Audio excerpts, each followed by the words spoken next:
My sister and I have never been close. Other than the huge age gap, my parents have always treated us differently. Before she was born, Dad lost his job and we had to rent out our house and move into a small place. We had to change a lot of things because we didn't have much to work with. Dad was really trying to find a new job, but it was getting harder and harder. So both Mom and Dad began applying everywhere they could. Then out of nowhere, Mom got a call from someone she used to work with. He said he was starting something new and wanted people he could trust to join his team. At that time, the pay wasn't much, but it was certainly more than what we had going. Mom immediately accepted. 6 months had passed and Dad was finally hired. We were doing better, but we had to pay off quite a few people because my parents had borrowed money while we were still at the house. 3 months after Dad lost his job, we moved out and rented it. They understood that it would be a while before everything went back to how it used to be, so we made the choice to keep renting the house. About a year later, Mom found out she was going to have a baby. Although things had calmed down, they thought it would be wise to use the rent money to help with the costs for Mom and the new baby. We ended up moving to a slightly larger apartment. My parents have learned the importance of money by then, so they were really cautious with how they spent it. In all this time that had passed, my communication with my parents had turned to high.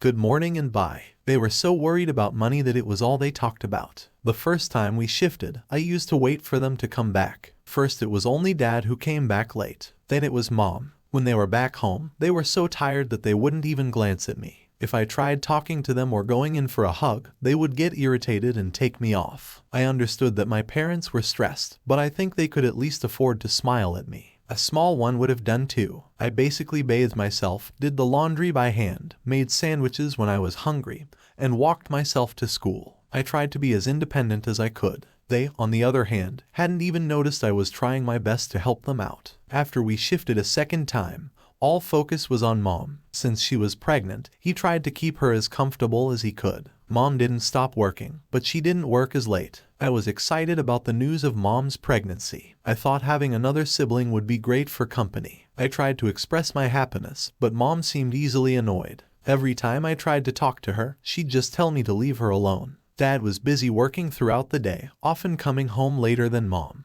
But whenever he did, he'd always bring something for either Mom or the baby. He would just ignore me saying he was tired. I was basically a stranger in my own home. I used to cry myself to sleep even if they heard me. They would ignore me and shut their door. 3 months after my dad lost his job, I was shifted to a public school. They had enrolled me back in my previous one, and after Mom became pregnant, I knew they weren't going to. I wanted to go back to my old school and friends. I wanted to meet them. It was so lonely at home in that school. Nobody really spoke to me. I just wanted to talk to someone. As Mom's bump got bigger and bigger, they wouldn't even acknowledge my presence. It was as if I wasn't even there. I was sad and hurt. They didn't pay attention to what I had to say, so I felt helpless. Mom was nearing the end of her pregnancy, just days away from having the baby. We didn't have any family nearby, at least not that I knew of. I ended up staying home alone for days while Mom was in the hospital. Even though I was alone, I didn't say anything about it. I just wanted her to be okay. And I wanted to see the baby. After they came home, they were busy. The baby was always in either of their arms. I asked if I could see her, and Dad let me into their room. Mom was breastfeeding her and got agitated. She told me to get out. Dad didn't say anything.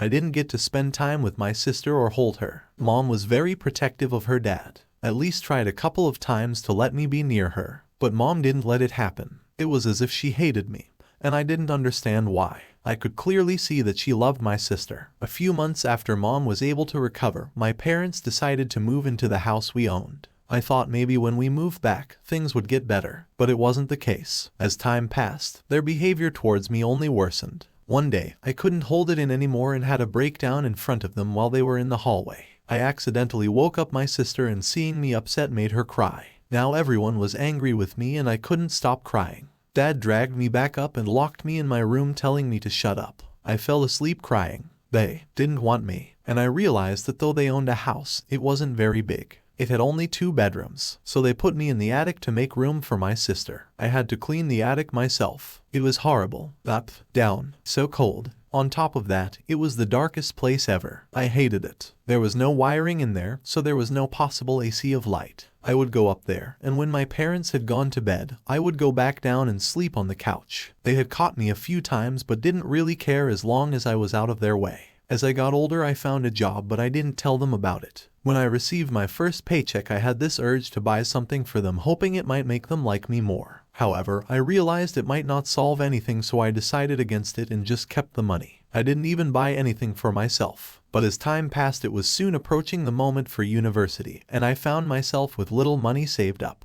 It wasn't enough to cover the university fees, food, and living costs. I tried bringing it up, but they clearly declined, saying they didn't have much. They were even surprised I had brought up university. All that focus was on my sister, and I didn't blame her for that. Even growing up, she wasn't rude to me. We didn't talk, and I didn't hold a grudge either. It felt like a lost cause. My parents never really encouraged a bond between us. Even when my sister would try to connect with me or I'd reach out to her, it always ended in drama. I couldn't handle the tension that followed, so I kept my distance. They behaved as if I would somehow cause harm to her. I had to endure it, though, and just keep my feelings to myself. My only chance of going to university was if I got sponsored by a full scholarship. I was a smart kid. I was hoping I would get it. I used to go to my neighbor's house and use his laptop. He was new to the area and had a daughter. She was a year younger than me. I applied for a whole lot of scholarships. I managed to get into a good university, but I couldn't get a full scholarship.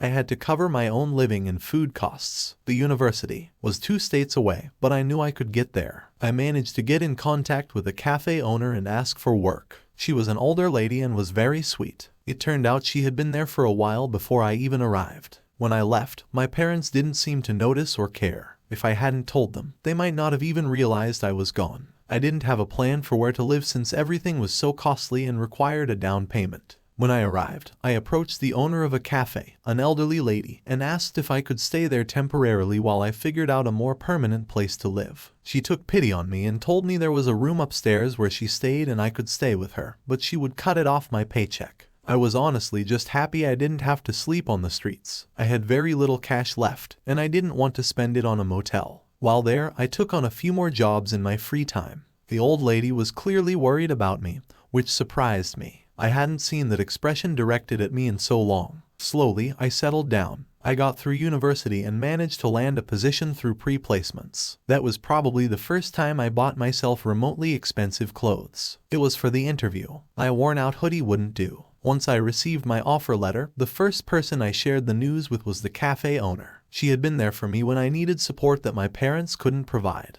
I'll always appreciate her for that. She celebrated with me, hugging and kissing me, expressing how proud she was. That day, I couldn't hold back my tears. She had become like family to me, and I had a deep love and appreciation for her. She helped me move after I graduated. I needed to find a place closer to my job, and she came with me to help me decide. Even after I got settled there, I went down at least once or twice a month to visit her. We spoke regularly. I had tried to keep in contact with my parents, but they never answered my calls, not even once. Sometimes my sister would pick up, but it would be an awkward conversation. I eventually stopped calling them. While working there, I made friends. I was an introverted person, but they made an effort to talk to me. They would invite me when they would go out. I would usually decline, but sometimes they would convince me to go. Roughly a year later, the company offered free tickets for a small getaway. Each employee could bring one person. I made the choice to use my saved vacation days, I hadn't used any before, and invited the only person I considered family, the woman from the cafe. I affectionately called her auntie since she wasn't quite old enough to be a grandma. She suggested I bring someone else, but I was adamant that she should come with me. All my friends were at the company, and they all had trip tickets. They had asked me who I was bringing along and wanted to meet her, so we planned to go on vacation together. Funnily enough, she was an extrovert and got along well with them. I was still a shy person and they would drag me around wherever they went on that trip itself. A guy approached me. My auntie was squealing when that happened and made me go with him. He was visiting here too. I have to give her credit. The man I met there is now my husband. He lived about half an hour from where I worked. When we got back from the trip, he called me up and asked me out. He was incredibly patient. Our relationship started with 2 months of dating, then blossomed into a 3-year commitment before we tied the knot.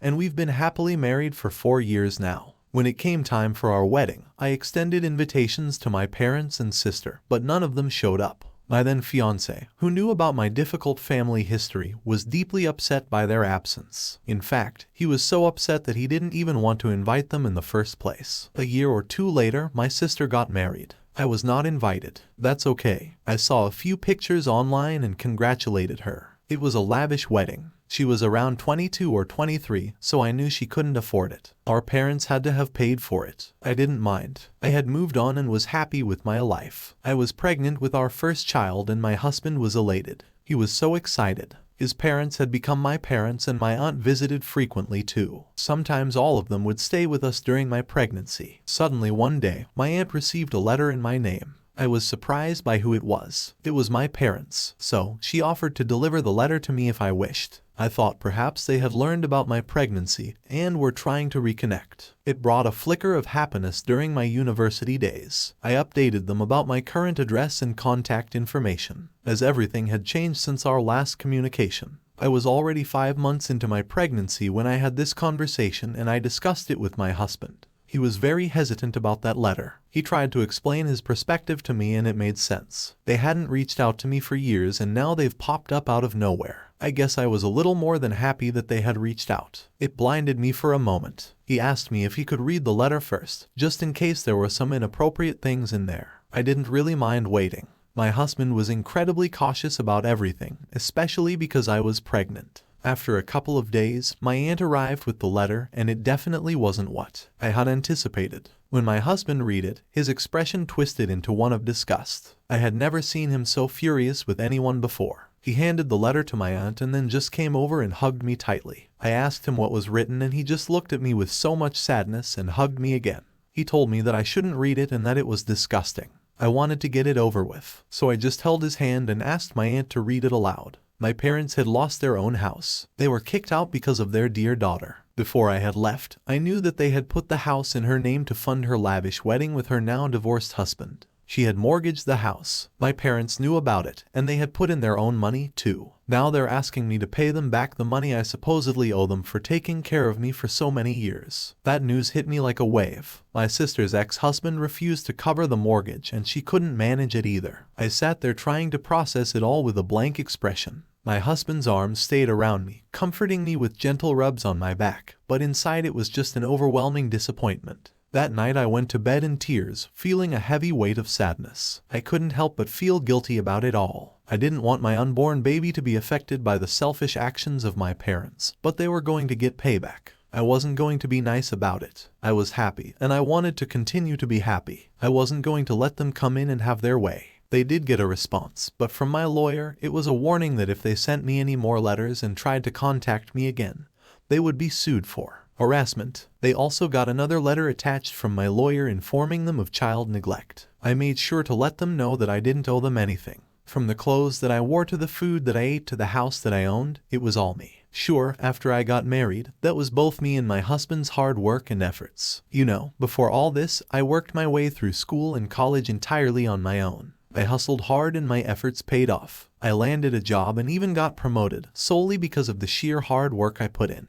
But through all of that, they weren't there. They didn't support me financially or emotionally for any of it. And those scraps I made sandwiches from, or the leftovers I barely managed to eat, those definitely didn't count as the care or sustenance I needed, so I owe them nothing. I also told them that they contacted the wrong child. The child they owed them was their daughter who mortgaged the house they put in her name. Since they've dug the hole they're in, they can climb out of it by themselves. Update 1. 2 months later, I'm close to my delivery date now. I thought I would update you on my current situation. This will be the last update. My parents haven't contacted me. From what I know, my sister gave the house to the bank. I don't know if they owe anyone anymore, but they are back to where they started. AAOP went through too much shit. Did they seriously have the guts to ask for money that their little princess lost? Bad things happen to bad people, AJ. I hope you have a safe delivery. Next story. I'm still fuming over this, so forgive me if this post isn't perfectly put together. I just need some third-party insight.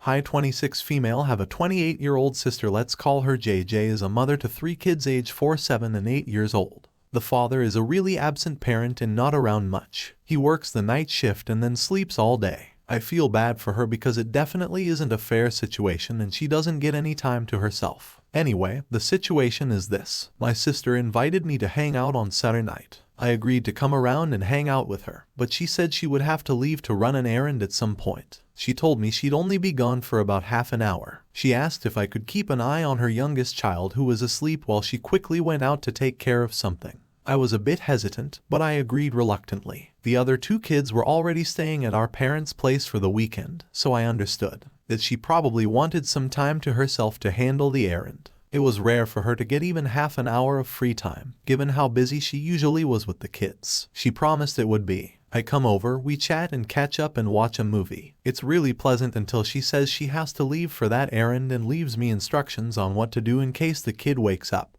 but says to just call her because she's only around the corner. I'm really on edge about it because I struggle a lot with really bad anxiety and panic disorder, which I'm currently in therapy and experimenting with meds to manage. But truthfully, we haven't discovered any method that truly works for me to handle looking after kids for an extended period. She's well aware of this and knows that I would really struggle and potentially panic if I had to care for a child for longer than the time she initially promised. Mentally, I'm just not in the right place to handle situations like a crying child, for instance. So, the half hour she mentioned passes, and she hasn't returned. Another 15 minutes go by, making it 45 minutes in total. I start to worry and decide to give her a call to check if everything's alright, and when she plans to be back. After multiple rings, she finally picks up the phone. She said something came up and she'd be another hour, maybe an hour and 15. I basically lost my shit and say, if she's not back in 15 minutes, then I'm leaving. She said I wouldn't do that and to please just stay there, and hung up.